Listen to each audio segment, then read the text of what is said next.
Unfortunately, we live in a society right now where nobody actually cares about comic books. And this goes for pretty much everybody who is into comic books. And that's what's wild about the current environment. You've got like people who buy their Marvel and DC books every week because it's got the name Fantastic Four or Spider-Man or Superman on it.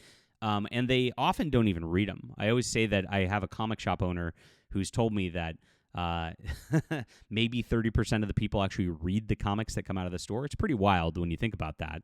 They just bag and board them and put them away. It's a brand thing. It's a habit. It's a collecting thing. And it's just a nutty deal.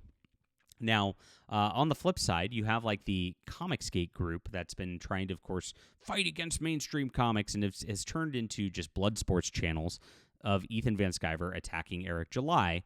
And you can't really get discussions of comics going in any of these circles, and nobody really will move the needle because you're either into a certain YouTube creator, and that's the only one you care about, or you're into Marvel and DC as corporate brands, and that's the only thing you care about.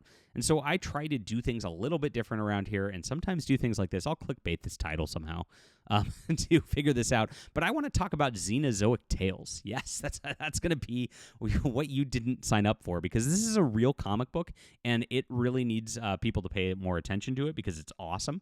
And this is something that I read this week that I really think you should love. So let's get into this in just a moment. Please hit the like and subscribe button. Join us here. This is JDA Talks Comics. We talk about all things comics, and while I highlight things in terms of the culture war to try to get people reading comics, that is the big deal, is moving people from this platform to the reading platform. And what I'm doing is building a Substack where I'm actually posting a page every single day giving you books. And it looks like I accidentally posted Flying Sparks 14 twice. Whoops. We'll figure that out later. Oh, well, is what it is. So, but we are going a page at a time, one every single day, just to make sure that you actually get to read comics. And then you sign up here, you read the comics, hopefully you like it, and then you sign up and go, okay, I want to support him and support his artistic efforts. I want to patronize him, and you can go and give a paid membership. And then we have exclusives for you on that too, which I give out more exclusive comics than pretty much everybody else out there. So we are comic factories here. This is the real deal that's actually building a whole infrastructure of replacement for Marvel and DC Comics, which has gone way off the rails, that is based on actual reading, actual stories as an author. And you can guarantee that my stories will matter, the characters will progress, because I'm not going to just be farming them out like Marvel does as IPs for perpetuity. So check this out. Flying Sparks is the one that's going right now for free. You get it every single day. It's on the Substack in the description below. If you want to support my channel and actually grab a book right now and you like physical books, I have a web store in the description below as well. It's you guys can grab that. I have Amazon books. This is all about reading on the channel, and that's what we're trying to cultivate here. A lot of webcomics out there have thousands and thousands of subscribers just like this in mainstream indie culture, and a lot of people don't know about it in these circles because you're used to these different models, and I think this is a far healthier one. So thanks for getting on here, and thanks for supporting, guys. If you're on my Subscribe Star, that's another platform I have like this, free speech platform.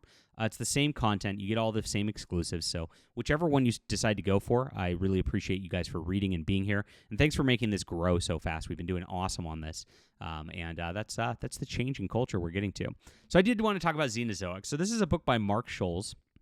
And he started making this in 1987. Now, this guy has done work for Prince Valiant and the like. His art is just phenomenal. And so he did 14 issues of this series. It started with some shorts, right? And so the first couple of deals, which then got packaged into issues, were like 8-page stories. And it's about a post-apocalyptic future. And I don't usually like post-apocalyptic futures so much. New York's all flooded, and this like girl shows up from some other place, and then there's dinosaurs floating around everywhere, and it looks like there's a problem. 26th century as it is, forces of nature have spun wildly out of control. Mighty cities have crumbled, and Jack Tenrek defends humanity in a world gone mad. And he's a very like lone wolf out there. He doesn't really like working with a lot of these governments. Does what he has to, and people are poaching. He really opposes poaching, which is interesting as a moral that he gets into. And then there's a gal, Hannah Dundee, and she's the ambassador from the city of Wassoon, which is Washington D.C. And then she gets close with him, and they fight quite a bit. They're definitely foils for one another. But they definitely end up falling in love with each other as it goes along and the like. Now, as it builds up, this is something that goes on and builds. And then they end up on the run from the cities because they're being hunted down because, some bad people have taken over. And then it kind of stops. And this is the sucky part. So you get 14 issues into it, and it's meant to be one of those serial things where you could tell the guy's like a cartoon strip kind of guy. Like I said, he drew for Prince Valiant too. Xenozoic. Let's see if we can get some of the art on here so you guys can actually see some of the interiors of what it looks like. And look at this. This is what it all looks like. Beautiful, beautiful art right here. This is some of the best stuff I've ever seen. And you can tell it is all in black and white, just like this. And they end up fighting monsters. They end up fighting humans sometimes. It's all over the map. And you could tell there's like a conspiracy brewing towards the end of it, and he's going to have to solve that. And then, of course, there's a mystery as to kind of exactly what happened back in the day that caused all this as well. And you could tell that there were science experiments gone wrong and the like. So there's a lot that really didn't get resolved, and that is a bummer. Of where it goes, that it didn't get completely resolved.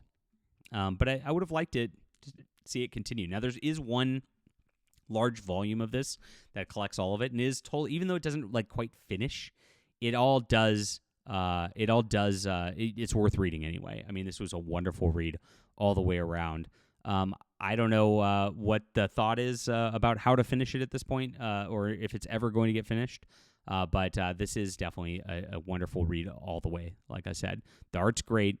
The characters are memorable. This is something that I highly recommend here. So that's it, guys. We just want to talk about comics real quick on a Friday, and I'll try to clickbait this. How should I clickbait this? Have you read this? Leave a comment down below. Love to hear from you. This is an indie one, of course. Good stuff. And hit the like and subscribe button. Join the Comics Substack, my friends. This is where we're producing our comics. Thanks for being here. We'll be back.